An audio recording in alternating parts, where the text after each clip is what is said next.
Being वुमनच्या 2021 ऑक्टोबरमधल्या अंकामध्ये हा एक लेख आला आहे आणि मला त्याचं वाचन करायला आवडेल. हॅपी सिनियर असं या लेखाचं नाव आहे आणि हा लेख लिहिला आहे चैत्राली कुलकर्णी यांनी. ज्येष्ठ या दोन शब्दांची श्रेष्ठता सांगणारं व्यक्तिमत्व अर्थात वयोवृद्ध. सध्या समाजात ज्येष्ठांची संख्या वेगाने वाढताना दिसते. यात महिला आणि पुरुष दोघांची संख्या समसमान आहे असे म्हणल्यास ते वावगे ठरणार नाही. कोणी नोकरीतून रिटायर होतं, कोणी व्यवसायातून रिटायर होतं. आयुष्यातला हा उतार चढावाचा टप्पा खूप सुखाचा जावा असं सगळेजण म्हणतात.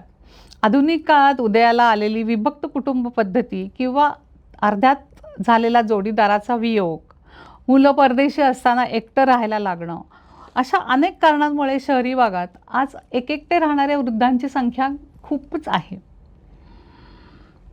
कोणत्याही वयात एकटेपण निभावणं हे अवघड असतं आणि उतार वयात ते तर नाहीच.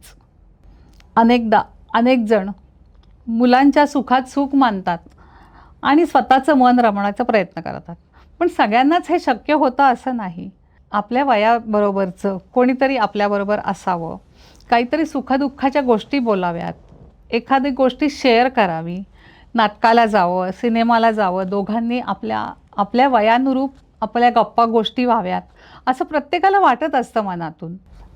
सुखदुःखाच्या गोष्टी बोललं तर मन हलकं होतं.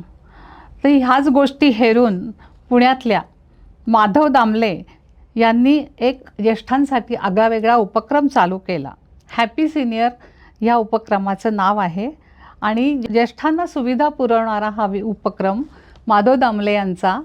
सध्या त्याबद्दल आपण आज बोलणार आहे.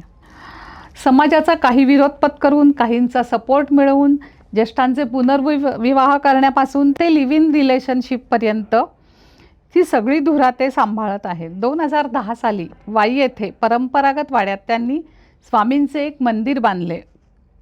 एवढ्या मोठ्या वाड्यात काहीतरी सुरू करावे या हेतूने तिथे वृद्धाश्रम चालू केला. सुरुवातीला 7 ते 8 जण तिथे राहायला आले. चांगल्या पोस्टवरून रिटायर झालेले अनेक जण होते.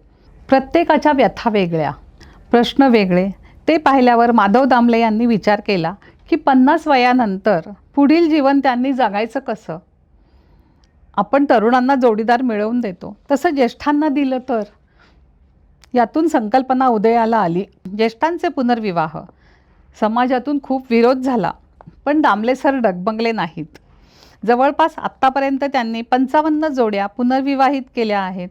याच दरम्यान त्यांच्या वाचनात आले ते म्हणजे कोर्टाकडून मिळालेली लिव्ह इन रिलेशनशिपसाठी मान्यता. 2012 साली ज्येष्ठ नागरिक लिव्ह इन रिलेशनशिप मंडळाची स्थापना केली. फीडबॅकसाठी ज्येष्ठ नागरिक संघातून फॉर्म भरून घेतले. त्यातून लक्षात आलं की एकटे असणाऱ्यांना या वयात सोबतीची साथीची गरज असते.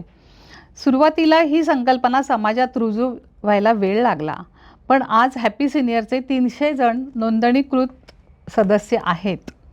वानप्रस्थाश्रम हा ज्येष्ठांकडून भरभरून प्रतिसाद देणारा एक उपक्रम. वानप्रस्थाश्रम म्हणजे ज्येष्ठांनी 10 दिवस घरापासून लांब राहून स्वतःसाठी जगायचे, स्वतःचा आनंद शोधायचा. 10 दिवसांची ही पॅकेज टूर अरेंज केली जाते. एक आगळा वेगळा उपक्रम, एक आगळी वेगळी संकल्पना. उद्देश फक्त एकच, प्रत्येकाच्या जीवनात आनंद यावा, ज्याला हवा त्याला तशा हक्काचा जोडीदार मिळावा. माधव दामले यांनी प्रवाहाच्या विरुद्ध जाऊन सुरू केलेला हा प्रवास आज समाजमान्य झाला आहे. आज त्यांच्या नावाप्रमाणेच अनेक जण हॅपी सिनियर झाले आहेत. त्याचा उद्देश साध्य झाला आहे. माधव दामले म्हणतात, ही सुरुवात आहे, अजून खूप काही करायचं आहे. ज्येष्ठांसाठी करता येतील अशा अजून अनेक गोष्टी आहेत. हळूहळू त्या प्रत्यक्षात येतीलच. माधव दामले ज्येष्ठांसाठी करत असलेले हे कार्य समाजासाठी खरोखरच एक आदर्श आणि प्रेरणादायी ठरणारे आहे, यात शंका नाही. हॅपी सिनियरच्या संपूर्ण प्रवासाला बीइंग वुमनकडून मनापासून शुभेच्छा.